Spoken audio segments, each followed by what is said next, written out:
Shalom, shalom, shalom. Selamat pagi masyarakat iman yang dikasihi oleh Tuhan. Hari ini kita kembali akan menjalani kehidupan kita mensyukuri setiap hal baik. Baik juga hal yang mungkin bagi manusia kurang baik, tapi kita percaya bahwa kasih penyertaannya besar bagi setiap kita. Mari bersama-sama kita andalkan Tuhan, kita jadikan Dia batu karang dan perlindungan kita. Kita pujikan Kidung Jemaat 37, Kidung Jemaat 37 bait pertama dan kedua, batu karang yang teguh. Kidung Jemaat 37 bait pertama dan yang kedua, batu karang yang teguh.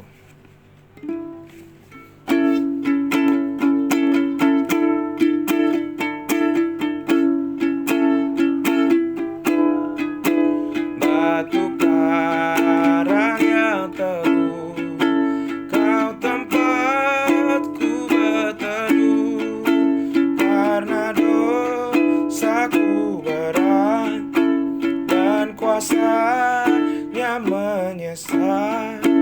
Oh, bersihkan diriku oleh darah lambungmu.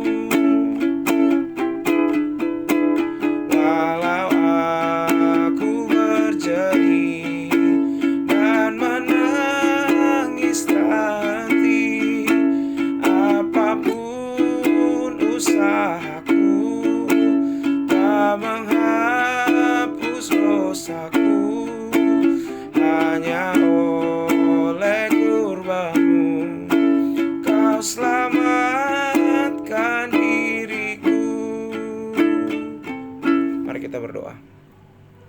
Tuhan, kami percaya bahwa kami bisa kuat melewati hari-hari kami bukan karena kami bisa, tapi karena kami adalah orang-orang yang dalam kelemahan tetap dipimpin oleh Tuhan yang senantiasa menjadi penopang dan batu karang kami. Kami serahkan hari ini kehidupan kami, dan sebelumnya kami mau dengarkan sabda-Mu agar kami mampu untuk melihat hal-hal yang mungkin secara manusia tidak mampu kami sadari. Tapi ketika firman Tuhan itu masuk, merasuk di hati kami bisa membuka mata kami lebih lebar untuk melihat hal-hal baik yang ternyata Tuhan titipkan dalam hidup kami. Kami serahkan pembacaan firman Tuhan dalam nama-Mu kami berdoa. Amin. Bapak Ibu Saudara, bersama-sama kita buka Kejadian 20 ayat 1 sampai 7. Kejadian 20 ayat 1 sampai 7, Kejadian 20 ayat 1 sampai 7. Dengarkanlah sabda Tuhan. Lalu Abraham berangkat dari situ ke tanah Negeb, dan ia menetap antara Kadesh dan Syur. Ia tinggal di Gerar sebagai orang asing. Oleh karena Abraham telah mengatakan tentang Sarah istrinya, dia saudaraku, maka Abimelekh raja Gerar menyuruh mengambil Sarah. Tetapi pada waktu malam Allah datang kepada Abimelekh dalam suatu mimpi serta berfirman kepadanya, "Engkau harus mati oleh karena perempuan yang telah kau ambil itu, sebab ia sudah bersuami." Adapun Abimelekh belum menghampiri Sarah, berkatalah ia, "Tuhan, apakah engkau membunuh bangsa yang tak bersalah? Bukankah orang itu sendiri mengatakan kepadaku, dia saudaraku, dan perempuan itu sendiri telah mengatakan, ia saudaraku. Jadi hal ini kulakukan dengan dengan hati yang tulus dan dengan tangan yang suci." Lalu berfirmanlah Tuhan kepadanya dalam mimpi, "Aku tahu juga bahwa engkau telah melakukan hal itu dengan hati yang tulus, maka aku pun telah mencegah engkau untuk berbuat dosa terhadap aku. Sebab itu aku tidak membiarkan engkau menjamah dia. Jadi sekarang kembalikanlah istri orang itu, sebab ia seorang nabi. Ia akan berdoa untuk engkau, maka engkau tetap hidup. Tetapi jika engkau tidak mengembalikan dia, ketahuilah engkau pasti mati, engkau dan semua orang yang bersama-sama dengan engkau." Bapak Ibu Saudara, sebenarnya konsep bawang merah bawang putih itu rupanya udah merasuk banget di kehidupan orang Indonesia. Dari sebuah cerita dongeng yang sebenarnya tujuannya niatnya baik sekali, mulia, bahwa kita sebagai orang itu kalau kita disakiti, kita disesah, kita dilukai oleh orang yang jahat, kita nggak boleh balas, nggak boleh kita putus asa, kita harus berjuang bertahan karena kebaikan pada akhirnya akan menang. Seperti itu. Tapi kadang-kadang konsep bawang merah bawang putih ini akhirnya membuat kita jadi cepat menghakimi orang-orang di sekitar kita. Oh, kalau saya bawang putih, ada orang jahat sama saya, berarti dia bawang merah. Kalau saya ini baik, orang lain pasti jahat. Kalau saya berjuang, saya disakiti sama orang itu, berarti dia yang jahat, bukan saya.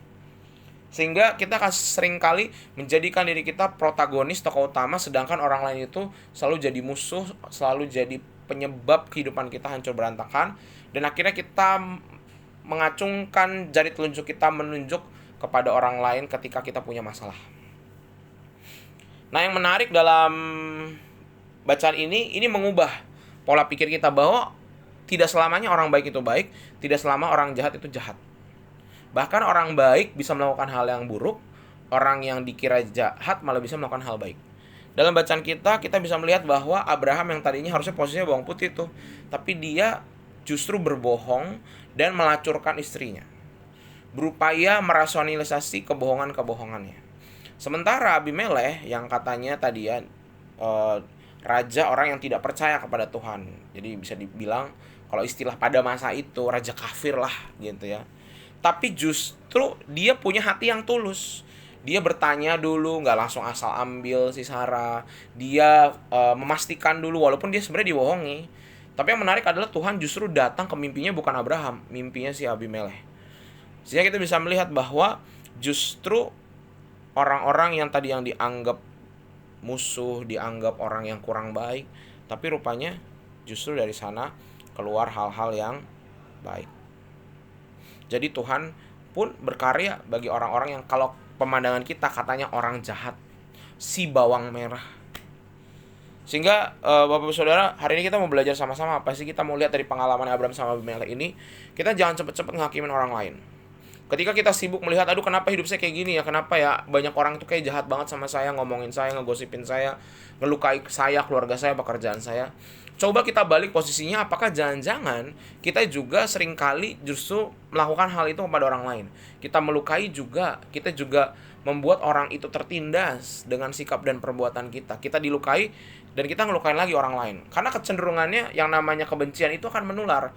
Ketika kita nggak suka sama satu orang, maka kita tanpa sadar menjadi orang yang menyebalkan dan membuat orang lain pun juga merana. Sehingga hari ini kita mau belajar bersama-sama, kita harus mawas diri dan waspada. Sebagai orang yang kadang-kadang kita ngerasa kita yang paling benar ya, belum tentu kok. Kita juga bisa jadi orang yang salah, kita juga bisa jadi orang yang menindas, kita juga menjadi orang yang melukai orang lain. Sehingga hari ini kita mau buka mata sama-sama.